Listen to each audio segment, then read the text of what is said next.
Kozhikode medical college ആശുപത്രിയിലെ ICU പീഡന കേസിൽ നിയമ നടപടികളിലേക്ക് കടക്കാൻ നഴ്സിംഗ് അസോസിയേഷൻ അതിജീവിതയ്ക്ക് അനുകൂലമായി മൊഴി നൽകിയ നഴ്സിനെ ജോലിയിൽ പ്രവേശിപ്പിക്കാത്തതിനെതിരെയാണ് നീക്കങ്ങൾ. ജോലിയിൽ പ്രവേശിപ്പിക്കാനുള്ള ഹൈക്കോടതി ഉത്തരവുമായി വന്ന നഴ്സ് PB അനിതയെ ജോലിയിൽ പ്രവേശിപ്പിക്കാതിരുന്നത് കോടതി അലക്ഷ്യമാണെന്നും പ്രതിഷേധം തുടരുമെന്നും അസോസിയേഷൻ ഭാരവാഹികൾ വ്യക്തമാക്കി.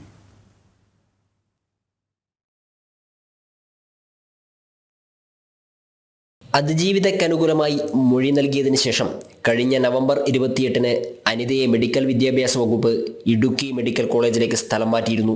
തന്റെ വിശദീകരണം കേൾക്കാതെയാണ് സ്ഥലം മാറ്റമെന്ന അനിതയുടെ പരാതിയുടെ അടിസ്ഥാനത്തിൽ സ്ഥലം മാറ്റം ട്രൈബ്യൂണൽ 2 മാസത്തേക്ക് സ്റ്റേ ചെയ്തു.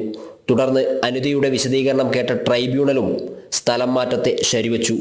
അതിനെതിരെ കഴിഞ്ഞ മാർച്ച് 1-നാണ് ഹൈക്കോടതിയിൽ നിന്ന് അനിത തനിക്ക് അനുകൂലമായ വിധി സമ്പാദിച്ചത്. വിധിപ്പകർപ്പുമായി വന്ന അനിതയെ അഡ്മിനിസ്ട്രേറ്റീവ് ഓഫീസർ ജോലിയിൽ പ്രവേശിപ്പിച്ചില്ല. ഇത് കോടതി അലക്ഷ്യമാണെന്നും നിയമ നടപടികളുമായി മുന്നോട്ടു പോകുമെന്നും നഴ്സിംഗ് അസോസിയേഷൻ ഭാരവാഹികൾ പറഞ്ഞു. നീതി കിട്ടുന്നതിന് വേണ്ടി ഏതറ്റം വരെ പോകാനും ഞങ്ങൾ തയ്യാറാണ്. ആ നീതി ഞങ്ങൾ നേടിയെടുത്തേ ഞങ്ങൾ അടങ്ങുള്ളൂ. കാരണം മാർച്ച് 1-നാണ് ഇത് സംബന്ധിച്ച് കോടതി വിധി ഉണ്ടായിരിക്കുന്നത്. മാർച്ച് 1-ന് കോടതി വിധിയുണ്ട്. അനിത തെറ്റൊന്നും ചെയ്തിട്ടില്ല എന്ന് കോടതിക്ക് ബോധ്യപ്പെട്ടതിൻ്റെ അടിസ്ഥാനത്തിലാണ് അനിതേനെ ഇവിടുന്ന് ട്രാൻസ്ഫർ ചെയ്യാൻ കഴിയില്ലെന്നും അതിനുള്ള തെറ്റ് അനിത ചെയ്തിട്ടില്ലെന്നും കോഴിക്കോട് മെഡിക്കൽ കോളേജിൽ അനിതേനെ നിലനിർത്തണമെന്നും കോടതി ഓർഡർ ഇടുന്നത്. കോടതി ഉത്തരവുമായി ഇന്നലെ രാവിലെ 9 മണിയോടെ അനിത മെഡിക്കൽ കോളേജ് ആശുപത്രിയിൽ എത്തിയിരുന്നു. DME ഓഫീസിൽ നിന്ന് അറിയിപ്പ് കിട്ടാതെ ജോലിയിൽ പ്രവേശിപ്പിക്കാനാവില്ല എന്നാണ് മെഡിക്കൽ കോളേജ് അധികൃതരുടെ വാദം.